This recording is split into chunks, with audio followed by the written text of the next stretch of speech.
Aproveitar a repercussão do vídeo de ontem com relação à questão das contusões no São Paulo, né? A questão do péssimo preparo físico dos jogadores, a questão da parte do DM, que demora em devolver para o elenco os jogadores. Agradecer aí ao pessoal que participou do vídeo, o pessoal que comentou, o pessoal que multiplicou o vídeo também. É importante, né? A gente acha sempre importante, de alguma forma, vocês também terem esse tipo de posição do torcedor, terem essa outra opção, né, de conteúdo para poder, de alguma forma, analisar de maneira mais concreta isso que a gente vive. Não dá para jogar na maratona a responsabilidade por tudo aquilo que vem acontecendo no São Paulo. Principalmente a incompetência de ter um planejamento, né? Um planejamento que pudesse evitar esse tipo de coisa. A maratona existe, repito, há 50 anos e vai continuar existindo no futebol brasileiro. Então você tem que, de alguma forma, ser competente para saber trabalhar isso e para saber, de alguma forma, enfrentar esse tipo de coisa, como os outros times já estão enfrentando. Rony Altieri, São Paulo, Raiz na área. Hoje eu gostaria de falar com vocês a respeito dos meninos da base. É uma coisa que tem me preocupado demais o que está acontecendo com o São Paulo, né?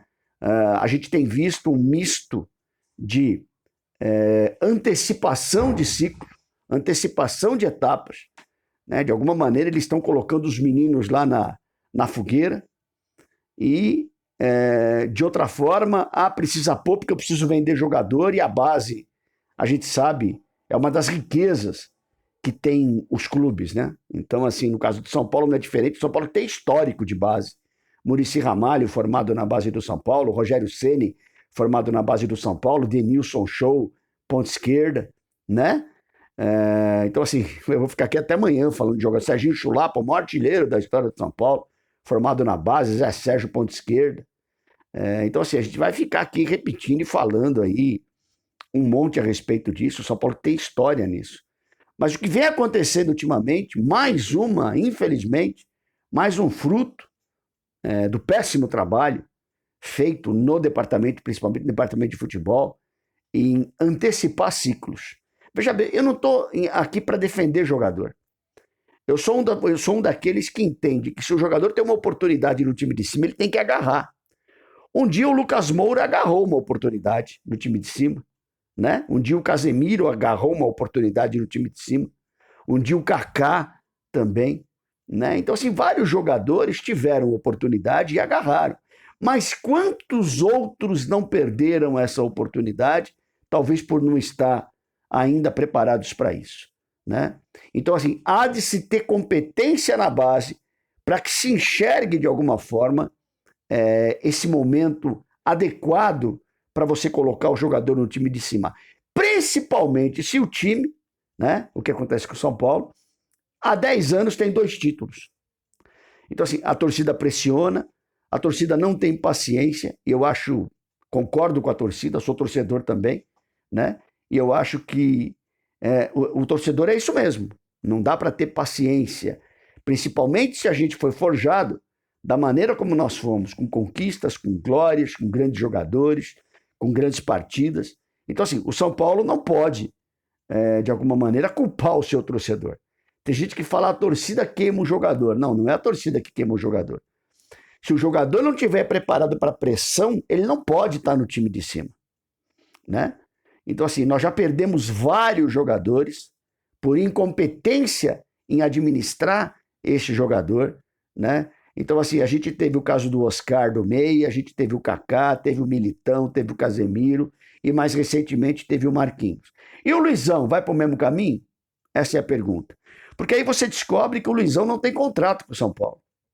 Ele vem para a vitrine, ele se apresenta bem, é um bom jogador, ele está na vitrine e de repente você descobre que ele daqui a pouco já pode assinar com qualquer outro time. Daí, logicamente, o interesse do Benfica e do Porto, que sabem, né, da base do São Paulo e da qualidade que os meninos têm na base do São Paulo. Aí eu pergunto para você, por que não foi renovado? Por que não foi feito isso? Na contrapartida, Foi renovado o contrato do Thiago Couto, que infelizmente, pelo menos em 2 partidas, não conseguiu mostrar que tem condições de ser goleiro titular no São Paulo. Ah, mas ele não é, Rony. Como não é? O cara recebe uma oportunidade dessa, ele tem que agarrar. Escrevi uma crônica a respeito disso do Thiago no sábado, né? Nem tanto ao céu e nem tanto à terra. Não vamos também apedrejar o menino, mas também não dá para ficar passando pano. Né? O jogador que veste uma camisa do São Paulo, ele tem que estar preparado para isso. E a pergunta é, quem que falou que ele estava preparado para ser goleiro titular do São Paulo? Ah, foi uma necessidade. Peraí, mas foi uma necessidade? Então é a prova de que o planejamento do São Paulo é uma porcaria, porque a gente tirou o Volpi e não foi de hoje. Né? A gente tirou o Volpi, subiu o Jandrei, de alguma maneira, né? O Volpi ainda ficou na reserva dele durante alguns jogos. Aí foi embora. Só que aí já teria que ter outro goleiro ali. A partir do momento que deram o aval e disseram, não, beleza, pode contar com o Thiago Couto que ele vai garantir, quem fez isso fez besteira. Porque estão percebendo que o menino não garantiu como o Perry não garantiu a hora que entrou. Gente, goleiro é uma posição extremamente diferente das outras. Você pode ver, o goleiro não tem muita oportunidade de aparecer, não. Ou ele entra e toma conta, ou ele não vai ter mais oportunidade. Só que agora renovaram até, acho que 2025, o contrato do Thiago Couto. Ou seja, é um jogador que não vai jogar no São Paulo, salvo alguma reviravolta monstruosa, né? Alguma coisa que ele faça, de repente, num jogo que ele tem aí, que ele feche o gol, e a partir disso ele passa a ser uma opção de qualidade, né? Ou tem contrato até 2025, mais um que nós vamos pagar salário para não jogar. Né? Triste realidade que vive o São Paulo com relação aos seus jogadores.